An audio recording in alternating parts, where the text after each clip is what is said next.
Hi everyone, my name is Ashanti, and for my final project, I'll be discussing ancient Greece and ancient Rome culture. What makes them similar, what makes them different, and why both cultures are so important to history.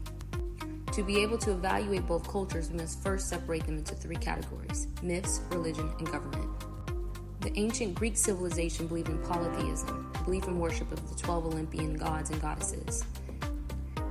In ancient Greek myths, there were a variety of different stories, such as demigods, heroes, goddesses, monsters, and mythical creatures. According to history, Greek myths explain everything from religious rituals to weather and gave meaning to the world that people saw around them.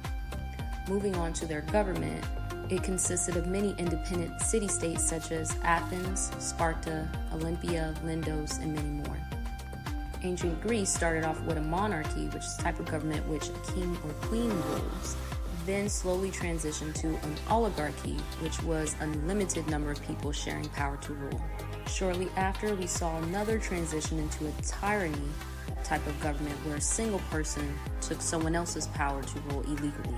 Last but not least, from 500 BCE until now, democracy, widely known and created in the city of Athens, consisted of a council and assembly in which the power ultimately resided with the people.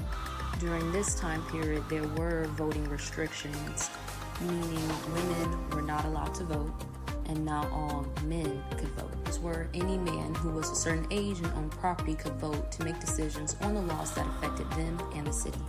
Moving on to ancient Rome, their civilization was similar to Greek as it started small and adapted its independent city-states. However, it changed into a vast empire, starting off with a monarchy to transitioning to Roman Republic, which consisted of an assembly, senate, and consuls. Now, from 27 BCE to AD 14, Rome changed from a republic to an empire under Augustus, also known as Octavian. Not only founded the Roman Empire, he was able to expand it and keep it stable. Moving on to their myths and religion, they also believed in polytheism, the belief and worship of the 12 Roman Olympian gods and goddesses. Though the Romans did have their own gods and goddesses and stories, according to the National Geographic, they did adapt Greek gods, goddesses, and similar stories. They would rename them for their use.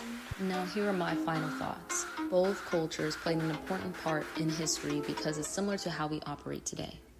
In America and other countries, we've seen in history that we preserve things we value and admire, which can be found in literature, art, architecture, just as the Greeks and Romans did. Okay, that is the end of my presentation for my final project. Thanks for watching. Created using Powtoon.